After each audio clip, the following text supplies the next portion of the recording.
Becoming an Air Force helicopter pilot is no ordinary feat. It demands the highest levels of professionalism, discipline, and dedication. Since 1993, the 23rd has been the crucible for turning airmen into combat-ready aviators for the world's greatest Air Force. The journey begins with the academic phase. For 4 weeks, student pilots and special missions aviators immerse themselves in the intricacies of rotary wing systems and aerodynamic principles. This foundational knowledge is then expanded upon in the mighty Huey, a warbird that has served as the premier training aircraft for 3 decades. Undergraduate helicopter training is where grit is tested.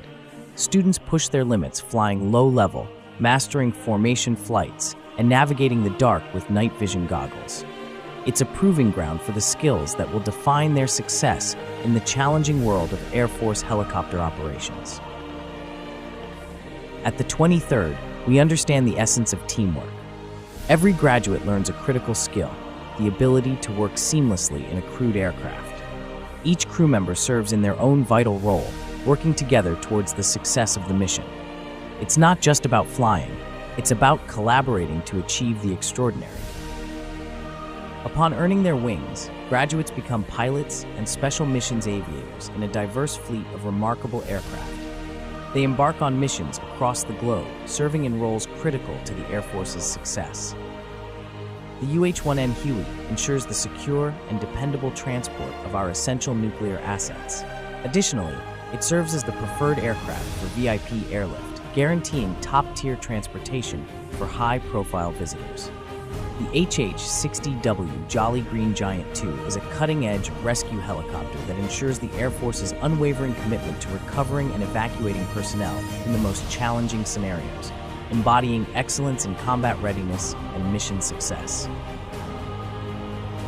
The CV-22 Osprey is a special operations tiltrotor aircraft. Transitioning between helicopter and airplane modes, the Osprey excels in infiltration and exfiltration missions in highly contested areas. The 23rd's mission wouldn't be possible without the unwavering support of our service members, civilians, and contractors. Their dedication and professionalism are the bedrock of the Air Force's Vertical Lift Center of Excellence. Vertical Lift, a community that goes where others won't.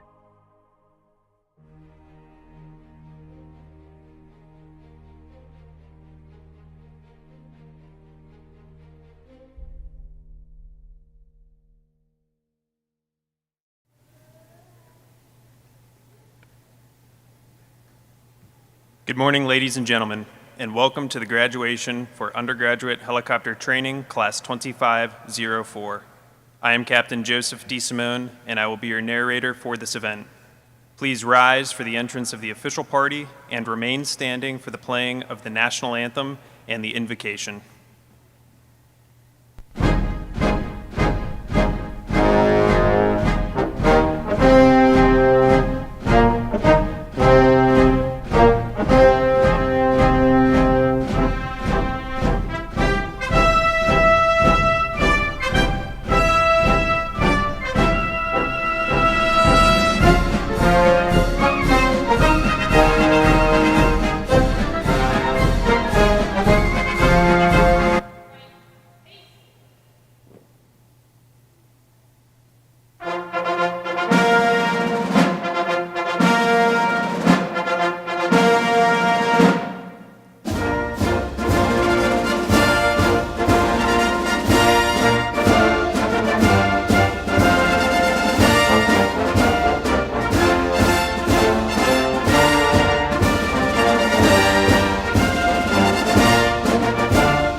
Chaplain John Fletcher will now deliver the invocation.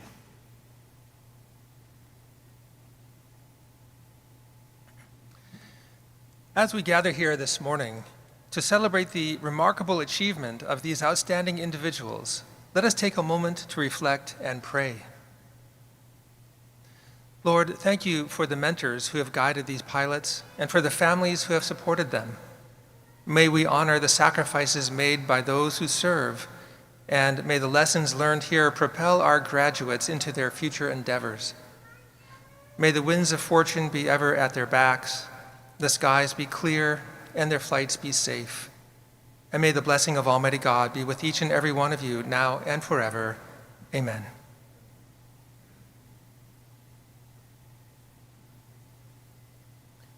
Please be seated.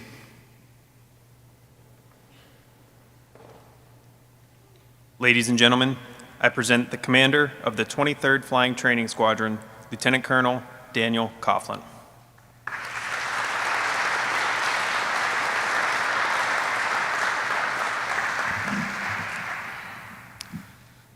Good morning, and a warm welcome to our families, friends, mission partners, and distinguished guests of the 23rd Flying Training Squadron. First, I would like to begin by thanking the Army Aviation Museum for hosting our ceremony, as well as the Garrison and Army Aviation Center of Excellence for their daily support and partnership. We couldn't do our mission without them. I would also like to recognize and thank key members of the 23rd team for their efforts in getting this class across the goal line today.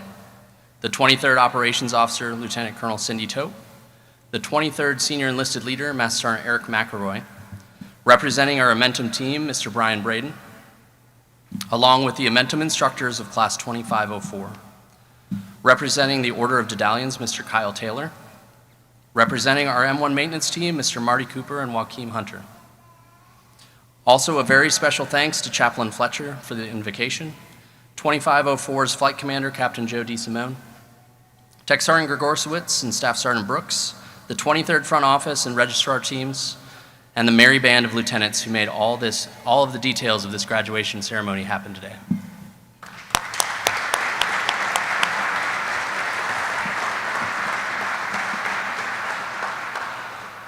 The mission of the 23rd Flying Training Squadron is to train undergraduate aircrew members in foundational vertical lift operations.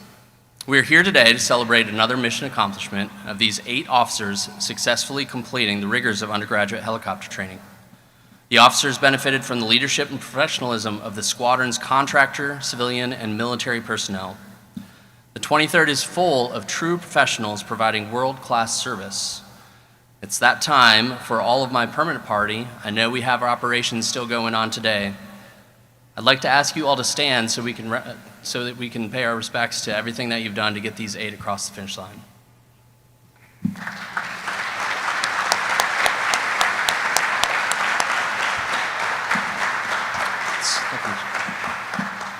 Full front line right there. That's looking great. Thank you to all the 23rd personnel and teammates for your dedication to this mission and getting these young aviators to the stage today.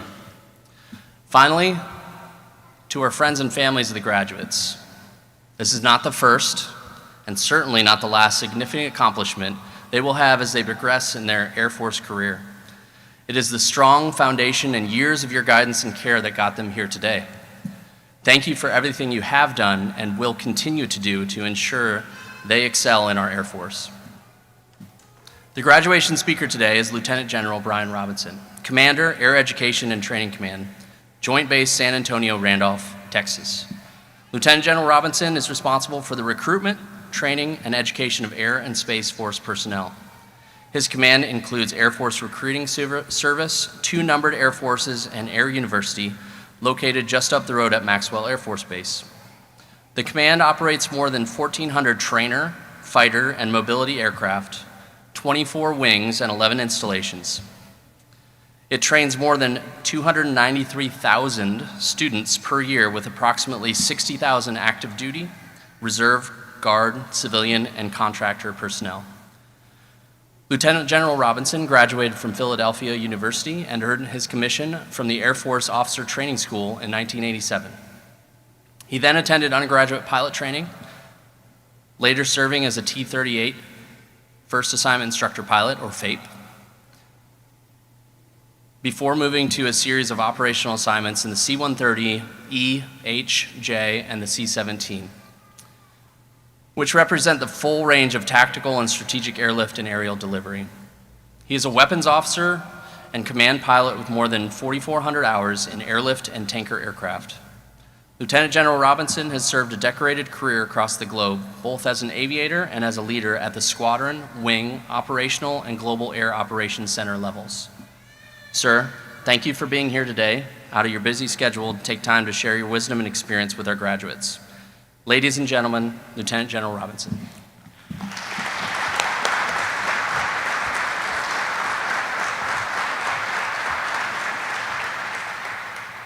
Well, good morning, everyone.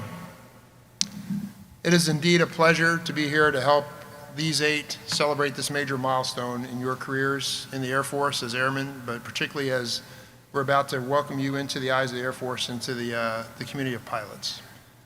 Colonel Coughlin, thank you for the invitation to do this. This is by far the highlight of my entire week. In fact, I would say probably the start of 2025, quite honestly. So it is indeed an honor to be here. So thank you for that.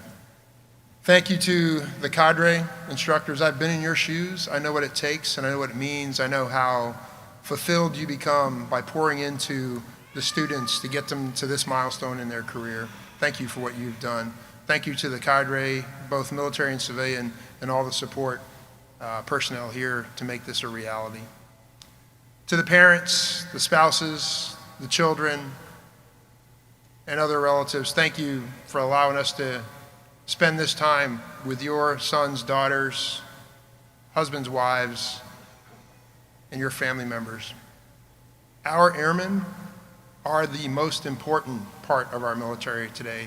I want you to know that we know that, and that's why we put the amount of quality and care into how we train our airmen today, because we are, as members of the military, we are the difference between success or failure on the battle space, in the battle space and on the battlefield, so we know how important that is. These ceremonies today, of which you'll have many, the one you see today before you is about all of you. It's about us helping you celebrate the milestone that you've achieved, that you've fought hard for, worked hard for, and strived all along to this point to achieve this, so we're here to congratulate you. It's fitting that we're able to do that in this military museum that marks so many chapters in aviation history, but in particular, rotary wing aviation history as well. So that's amazing. So you couldn't have picked a better venue. I really do appreciate that. The work you've put into this, let's just recap for those who, we often don't bring work home. So to the students, to their relatives rather, 102 total training events, 160 hours in the aircraft, or virtual reality devices, or immersive training devices, or simulators, plus the countless hours of self-study in your rooms with each other in small groups as a team to make sure that you're able to achieve this milestone. So well done. Let me kind of talk a little bit about the importance of the journey that you're on and where things are today.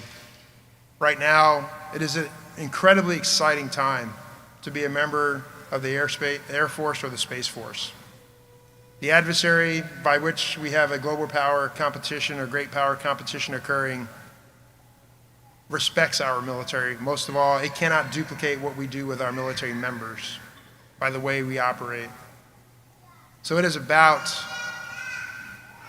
getting to them through airspace, cyber, and information, which is why the Air Force and the Space Force are now, again, at the tip of the spear for the particular fight if it were to happen in the South China Sea area. Because we're going to get there, if not by the speed of light through space and cyber, by the speed of light, space and cyber, or the speed of sound via air. And I want you to understand your connection to that and the element of air power that rotary wing brings to it. The missions that you're going to embark on, that you're going to train for next in your FTUs, formal training units, run the gamut, as you know, for many areas. But just to express a couple of details of what those might be it protecting the nation's status as a superpower because of our intercontinental ballistic missiles by being the guardian in the air for a nuclear device that's moving to or from the missile field. Be it transporting defenders to and from the missile field to guard the missile silos. Be it on a combat search and rescue mission to go pick up a downed aircrew member or personnel that are behind enemy lines in harm's way. They are counting on you to make that connection and be successful in that mission. Be it providing defense support to civil authorities and things like hurricane relief, earthquake relief, search and rescue for people that are in a bad way and floods as we've seen along the Gulf Coast. Our military, your mission, your rotary wing mission will pitch in and help that out. And those are just the ones that are scripted and known. The environment we're in now will require your innovation, your ingenuity, your ability to figure out how to get it done. And that's what makes our airmen the best that we are across all the militaries of the world, because we do figure out how to get it done. If the tactics, techniques, or procedures aren't working out, you have been well trained to understand the intent, and then within that intent, employ your technical excellence, your tactical excellence for how you fit into the bigger picture to achieve success in the mission. Those are the capabilities and competencies that your journey is helping you develop, and you will have the confidence, the competency, the capability to be successful and prosecute the mission. We will find a way, we always do. There are some wicked problems that we have to solve tactically and operationally, but we know your generation, through your expertise and your tactical excellence, is going to help us figure out how to solve those problems and meet those challenges. I see it every day in my prior time at Air Mobility Command and other places in the Central Command Theater of Operations. Our airmen never let us down. They always come up with the most correct decision with the circumstances they're facing. That is the community, the cadre, that you already are a part of, but you're getting your tactical depth and expertise to bring your element of air power to bear. So never let anyone tell you that there's only one meaningful type of air power. That is a falsehood. Because at the time of need, I know you will bring it. So as we're here to help you mark this major milestone, what I would challenge you to do is continue on with the pursuit of excellence that you have. Learn and bring forward the success of your small team collaboration and innovation and ingenuity. Carry that forward. Carry the leadership forward that you've learned here, because it will pay dividends going forward. Focus on being the tactical expert. Know every aspect of your weapon system. Know how it fits into the bigger picture for what you're going to do, because it does matter. I've seen it firsthand. You're going to get into some very tight spaces. You're going to go in under the cover of darkness. You're going to go into places that other platforms can't go, which is why we have you in all the ways that I mentioned and many, many more. So never, ever forget that. There was a General James Cardoso, who was a flight mate of mine when I was a T-38 instructor. Many years on in Allied Force, he wound up being part of the crew that rescued then downed Goldfein, former Chief of Staff of the Air Force. So you never know when the call will come, so be on point, be ready, and I know you are by demonstrating you getting your wings today. It's exciting to be here to celebrate this with you. Carry all that you have learned thus far forward. Become the expert when you get out to your FTUs. Get out of there and get on the mission and aim high and bring it. So exciting. Well, with that, let's get on to the real reason we're here, to get wings on your chest. So an honor to be here with you. Thank you.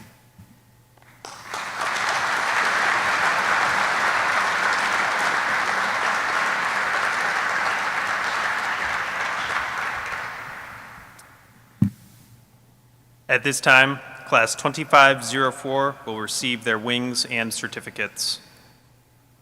Captain Davis Alexander was born and raised in Rescue, California.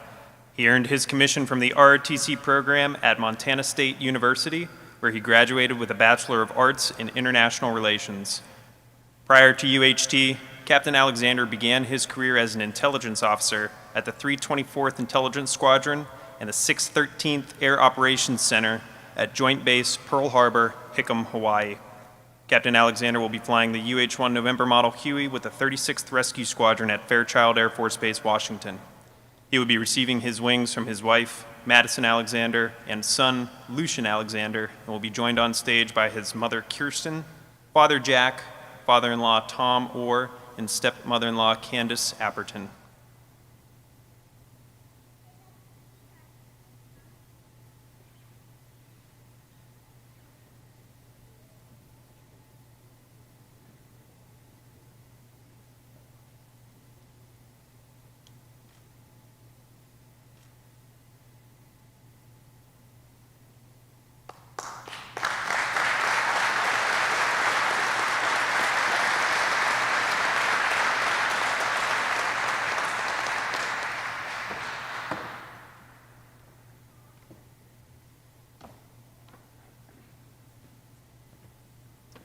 Captain Michael Walsleben is from Flowood, Mississippi. He earned his commission from the ROTC program at Mississippi State University, where he graduated with a Bachelor of Science in Civil Engineering before pursuing a Master of Science in Engineering from the University of Arkansas.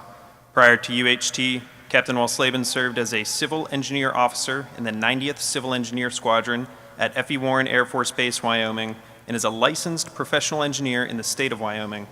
Following that assignment, he served as a recruiting service officer at Detachment 1, Headquarters Air Force Recruiting Service, Joint Base San Antonio, Randolph, Texas.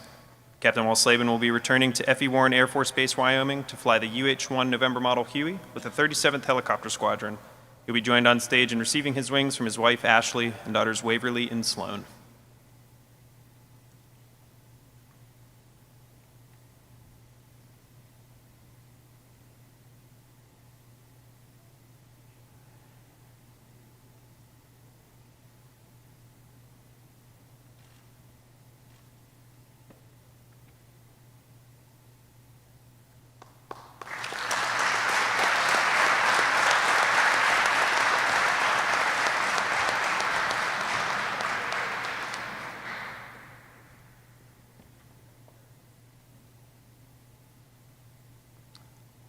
Second Lieutenant Philip Argauer was born and raised in Vienna, Virginia.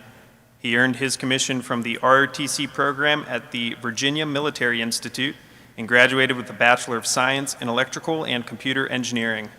Lieutenant Argauer will be flying the HH-60 Whiskey Jolly Green II with the 41st Rescue Squadron at Moody Air Force Base, Georgia. He will be receiving his wings from his mother, Elizabeth, and will be joined on stage by his father, Timothy, and his brothers, Patrick and James.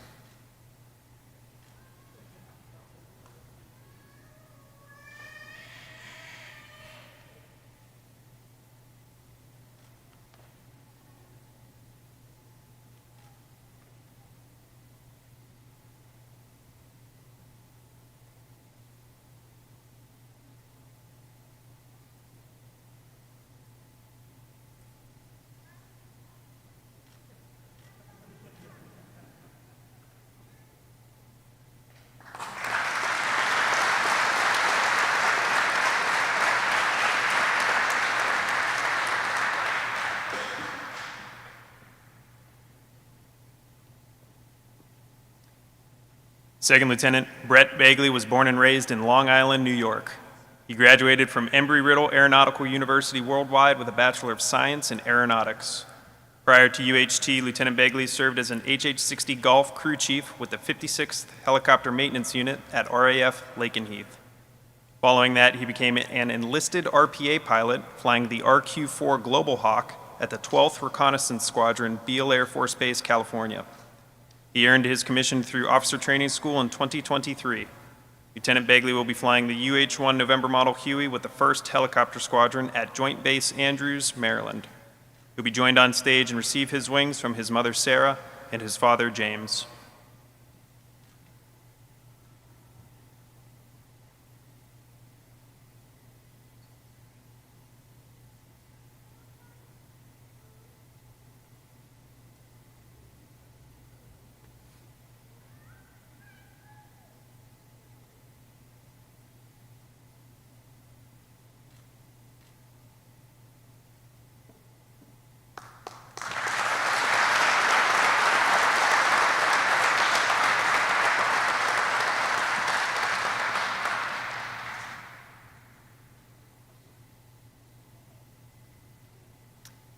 Second Lieutenant Alexander Brune was born and raised in Leesburg, Virginia. He earned his commission from the ROTC program at West Virginia University and graduated with a Bachelor of Science in Civil Engineering. Lieutenant Brune will be flying the HH-60 Whiskey Jolly Green II with the 56th Rescue Squadron at Aviano Air Base, Italy. He will be receiving his wings from his father, Eric, and will be joined on stage by his mother, Neely Law, and his sister, Annalise.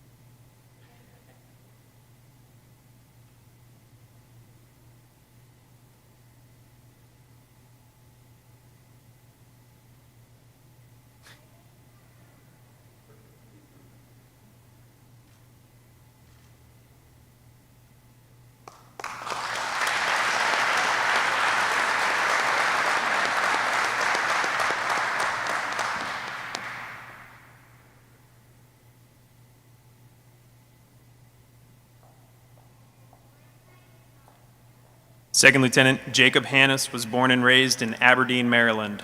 He earned his commission from the United States Air Force Academy, where he graduated with a Bachelor of Science in Military and Strategic Studies. Lieutenant Hannes will be flying the UH-1 November Model Huey with the 1st Helicopter Squadron at Joint Base Andrews, Maryland. He will be receiving his wings from his mother, Karen, and will be joined on stage by his brother, Jack.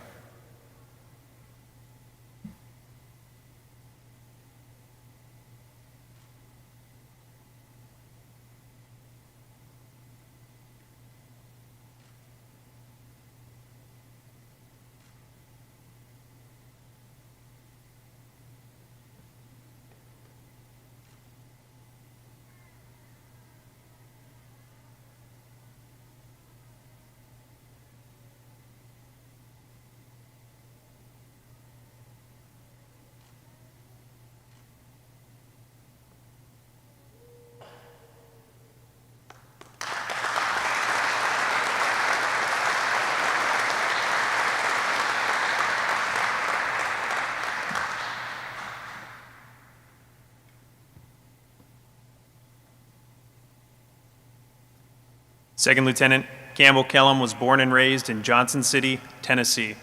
He earned his commission from the ROTC program at the University of Tennessee, where he graduated with a Bachelor of Science in Aerospace Engineering. Lieutenant Kellum will be flying the HH-60 Whiskey Jolly Green II with the 33rd Rescue Squadron at Kadena Air Base, Japan. He will be receiving his wings from his wife, Sarah, and will be joined on stage by his mother, Arlene, and father, Danny.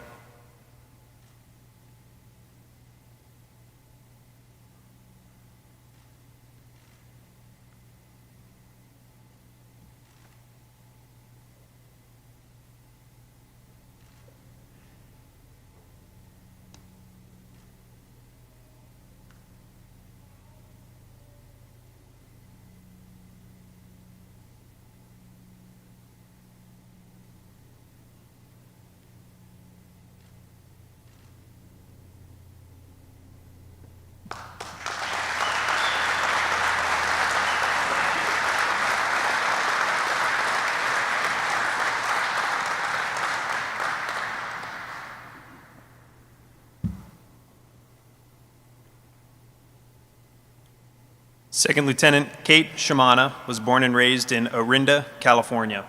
She graduated with a Bachelor of Science in Chemical Engineering from the Colorado School of Mines before completing a Master of Science in Chemical Engineering from the Massachusetts Institute of Technology. In her civilian career, she worked in the oil, gas, biotech, and lithium industries. She earned her commission through Officer Training School in 2023. Lieutenant Shimano will be flying the HH-60 Whiskey Jolly Green II at the 129th Rescue Squadron with the California Air National Guard at Moffett Field in Mountain View, California. She'll be joined on stage by her parents, Sandy Roadcap and Steve Shimana, brother Peter, and Aunt Sue Batiste.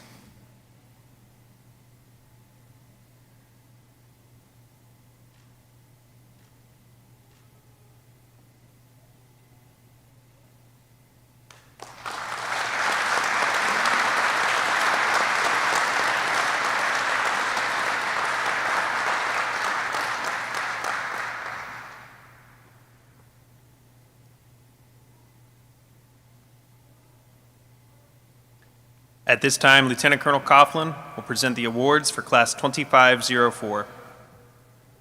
The Military Leadership Award is an award based on military bearing, integrity, leadership, professionalism, and dedication. Each student in the graduating class, along with the staff of the 23rd Flying Training Squadron, provides their input to the commander. The commander then selects the most deserving student for this award. The recipient of the Military Leadership Award is Captain Michael Walslavin.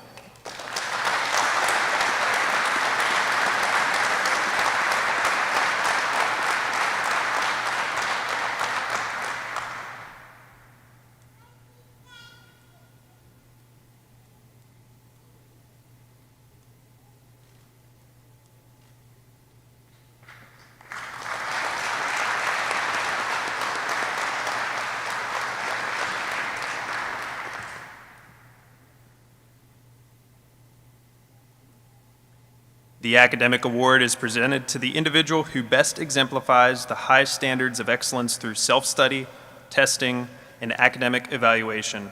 The students are tested in 6 demanding subject areas. The recipient of the academic award is Lieutenant Kate Shimana.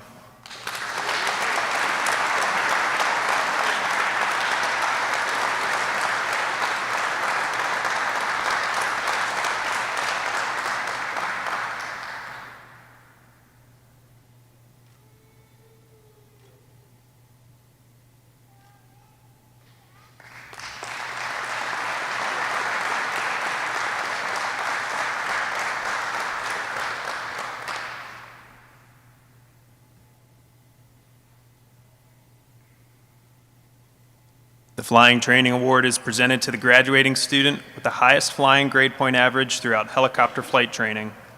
The recipient of the Flying Training Award is Second Lieutenant Brett Bagley.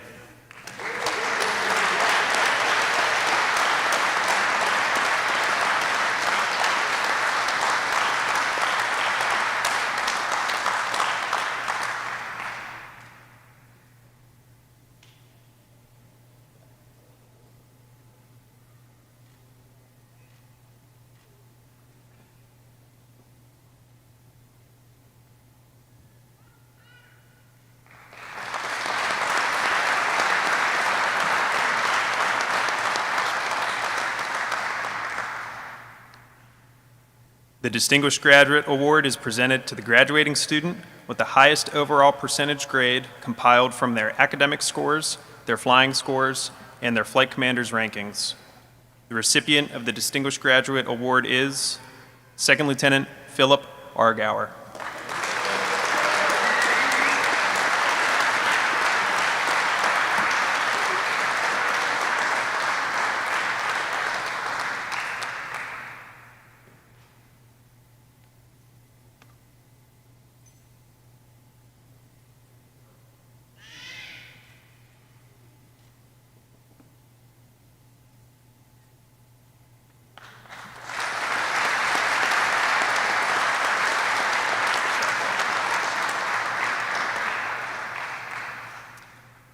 At this time, Dedallion's Silver Wings Flight Representative, Colonel Retired Kyle Taylor, will come forward to present the Order of Dedallion's AETC Commander's Trophy. This award is given to a graduating student who clearly demonstrated superior airmanship and those several qualities unique to Dedallions. The recipient of the Order of Dedallion's ATC Commander's Trophy is Second Lieutenant Philip Argauer.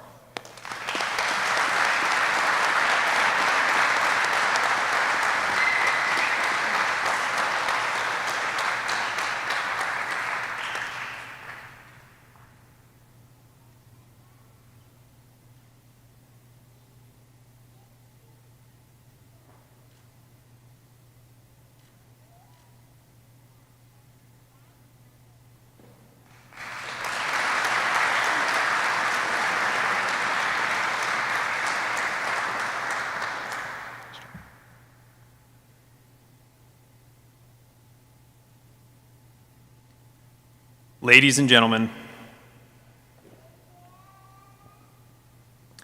I present to you the United States Air Force's newest helicopter pilots, undergraduate helicopter training class 2504.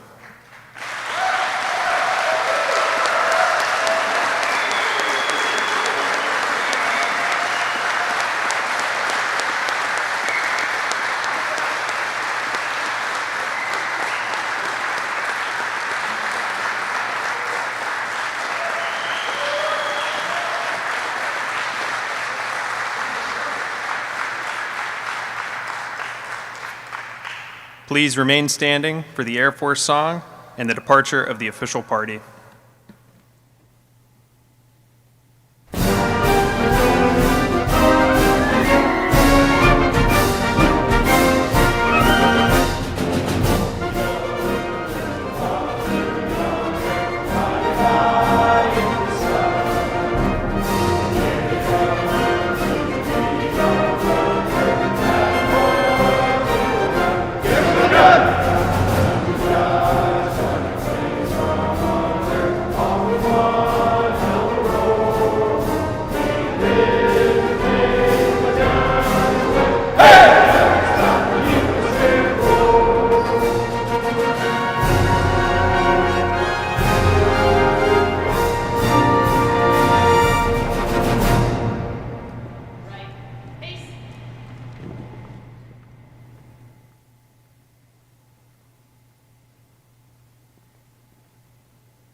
This concludes the graduation ceremony. We invite you to join Lieutenant Colonel Coughlin in congratulating Class 2504.